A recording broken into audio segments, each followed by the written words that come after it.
అంతే అంతే, ఏ డిస్టర్బెన్స్ అవుతుంది అలా వచ్చేసి చాలు. షార్ట్ చేసి శివరావు గారు.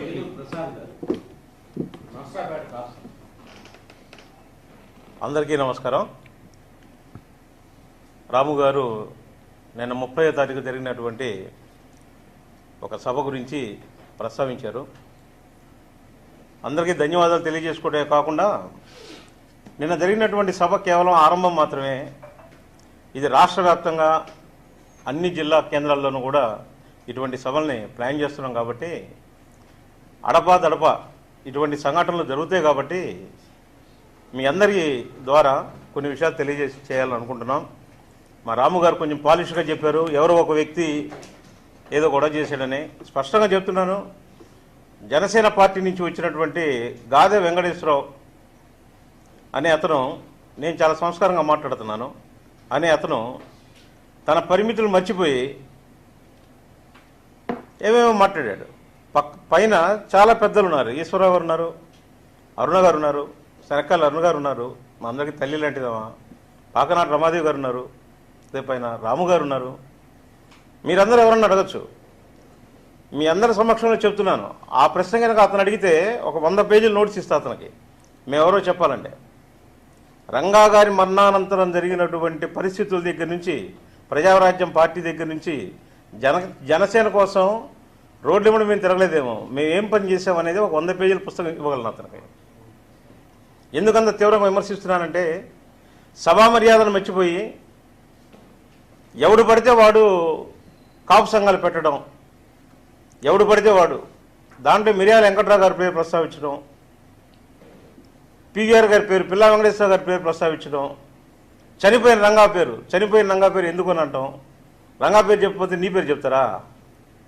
చనిపోయి 35 సంవత్సరాలు అయింది ఆ వ్యక్తి. ఈ చేతులతో ఆయన తాకినటువంటి స్పర్శ గుర్తుంది నాకు. ఈ భుజం మీద అతను చేసినటువంటి జ్ఞాపకాలు ఇంకా ఉన్నాయి నాకు మైండ్లో. మాకుండదు బర్నింగ్, నీకుండదు. ఎందుకంటే నువ్వు నిన్నొచ్చావు మొన్నొచ్చావు నాకు తెలీదు. చాలా ట్రై చేశాను. అసలు ఎవరు గాదె వెంకటేశ్వర అంటే ఎవరు, అతను ఎందుకు అలా మాట్లాడాడు తెలుసుకుందాం అని చెప్పాను. ఎవరి దగ్గర కూడా ఇతను మించి నాకు ఎవరు కూడా ఎక్కువ ఇన్ఫర్మేషన్ ఇవ్వలేకపోయారు. ఏ ఉద్యమంలో పాల్గొన్నటువంటి ధర్మనాలు లేవు అతనికి. మేము అట్లా కాదే. కాపు సంఘాలంటే తెలిసి మాట్లాడుతున్నారా, తెలియక మాట్లాడుతున్నారా? సమాజంలో ఒక కుల సంఘంగా పేరు పెట్టుకుని తిరగడానికి చాలా ధైర్యం కావాలి. నిజాయితీగా నడపడానికి చాలా ధైర్యం కావాలి. ఆటోమేటిక్గా కొన్ని సామాజిక వర్గాలకు మేము దూరం అవుతాం. ఎటువంటి కారణం లేకుండా కొన్ని కులాలకు మేము వ్యతిరేకం అవుతాం. వాటన్నిటిని భరిస్తూ ₹1 ఎవరి దగ్గర నుంచి ఆశించకుండా మా జేబుల నుంచి డబ్బులు తీసి, మా శ్రమని దానం చేసి, మా డబ్బుల్ని దానం చేసి, సమాజానికి మాకు సాధ్యమైనంత వరకు మేము చేసేటువంటి వ్యక్తుల్ని మేమేం చేసామో తెలియాలంటే మీదే ఊరు, నువ్వు ఎక్కడుంటావో నాకు తెలియదు. నాది నసరాపేట.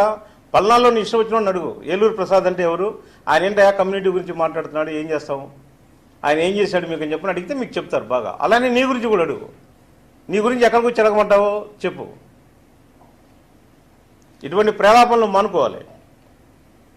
పవన్ కళ్యాణ్ గారు పచ్చి బూతులు మొత్తం తిట్టి చివరికి విష్ణు సహస్రనామంలో లైన్ చదివితే మొత్తం విష్ణు సహస్రనామం అయిపోదు. ఏమైనా మాట్లాడచ్చు మేము, ఏం మాట్లాడినా కూడా చివరికి జై పవన్ కళ్యాణ్ అని చెప్పనంటే మొత్తం మసిపూసి మారేడుగా చేస్తాం అనుకుంటే తప్పు. రసాభాస వేసినటువంటి టీవీలు కొన్ని ఉన్నాయి. వాళ్ళని చూస్తే నవ్వు వస్తుంది, జాలేస్తుంది. ఇంతకంటే డిసిప్లిన్గా మీరు నడపగలరా? రాజకీయ చైతన్యం ఉన్నటువంటి గుంటూరు నడిబొడ్డులో ఒక సభ పెట్టి దాంట్లో అన్ని రాజకీయ పార్టీ వాళ్ళని ఇన్వైట్ చేసి ఒక వేదిక మీద కూర్చోబెడతాం ఒక చిన్న విషయంగా కనిపిస్తుందా? ఇది ఇంకెవరికైనా సాధ్యమైందని నేను ప్రశ్నిస్తున్నా. ఈ అటెంప్ట్ మీరు ఇంకెవరైనా చేయగలరా? ఎందుకు అంత కసి? ఒకళ్ళేమో స్పాన్సర్ చేశారు ఎవరు అని చెప్తారు. 100 సభలు పెట్టగలం. మీరు ఇంకా గతంలో ఉన్నట్టుంది. ప్రజారాజ్యం పార్టీ ముందులో ఉన్నట్టుగా పరిస్థితి ఉంది. ఢిల్లీ పోవడం దారి తెలిసినటువంటి నాయకులు చాలా స్వల్పమైనటువంటి మంది ఉన్నప్పుడు చేసినటువంటి రాజకీయం ఇప్పుడు చెల్లదు.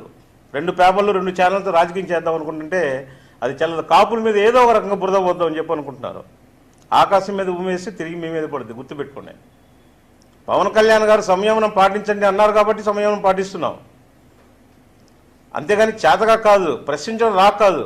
నిన్న మైకు తీసుకొని ధారాళంగా మాట్లాడిన గాదె వెంకటేశ్వరని అడుగుతున్నాను, ఏమయ్యా రాజమండ్రి జైలుకు పోయి మద్దతు పలుకొచ్చినటువంటి పవన్ కళ్యాణ్ని అవసరం తీరిన తర్వాత ఏదో అంటలారే, అలాగా ఆయన ఎవరు? లోకేష్. ముఖ్యమంత్రి ఎవరంటే ఎవరే ఉంది? అన్డౌటెడ్లీ చంద్రబాబు నాయుడు గారే అన్నారు. అవసరం అది? దాన్ని ఖండించలేకపోయారు ఎందుకని మీరు? మిగిలిన రాజకీయ పార్టీ నాయకులకి లాగానే మీకు కూడా లేదా? మీకు సెల్ లేదా? తర్వాత ఇంకో ఇంటర్వ్యూలో ప్రత్యేకంగా మాట్లాడతా కనీసం ఉప ముఖ్యమంత్రి ఎవరు అని చెప్పని అడిగారు.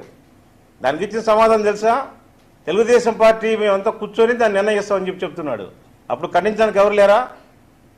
రాజకీయ కమిటీ లేదా? పొలిటికల్ అఫైర్స్ కమిటీ ఉందా మీకు? లేదా? కాపులు పెద్దన్న పాత్ర పోషించాలి అని చెప్పని పవన్ కళ్యాణ్ గారి పిలుపుని మేము అందుకొని ఆయన జాగ్రత్తగా చూసుకుంటూ ముందుకెళ్తున్నాం. పెద్దన్న పాత్ర అంటే కేవలం త్యాగం చేయడం అని కాదు ఇక్కడ అర్థం. దానికి ఒక హద్దు ఉంటుంది. ఆ హద్దు దాటి కనుక ప్రవర్తిస్తే ఖచ్చితంగా కాపు సంఘాలు ఏం చేయాలో చేస్తాయి. కాపు సంఘాలంటే అంత ఆషామాషికి లేవు. మేము చేసేటువంటి పనిని మేము ఎక్కడ కూడా మేము ఎగ్జిబిట్ కాము. మేము చేయాల్సిన పని లేదు. మేము చేస్తూ ఉంటాం, ఆ పనులు చేస్తూ ఉంటాం. నిశ్చితంగా గమనిస్తున్నామని అన్ని రాజకీయ పార్టీలకి ప్రత్యేకించి అన్ని ఛానళ్ళకి చెప్తున్నాను ఈ సందర్భంగా.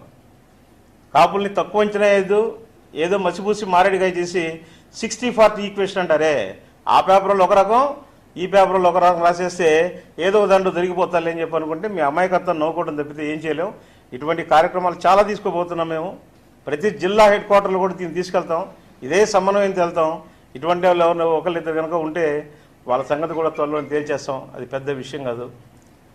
మీడియా మిత్రులందరికీ కూడా ధన్యవాదాలు తెలుపుకుంటూ వాస్తవాల్ని మేము ఇచ్చేటువంటి స్టేట్మెంట్స్తో పాటుగా మీకు ఫీల్డ్ రిపోర్ట్ ఉంటుంది. నిజంగా కష్టపడే వాళ్ళు ఎవరు, నిజమైనటువంటి కార్యకర్తలు ఎవరు, నిజమైనటువంటి కార్యకర్తలు జనసేన పార్టీ లోపలికి దగ్గరికి వెళ్ళగలుగుతున్నారా నాయకత్వం దగ్గరికి? పవన్ కళ్యాణ్ గారు చెప్తూ ఉంటారు, మంచి మాటలు చెప్తూ ఉంటారు. అయితే అది వన్ సైడ్ అవుతుంది. ఏమవుతుంది?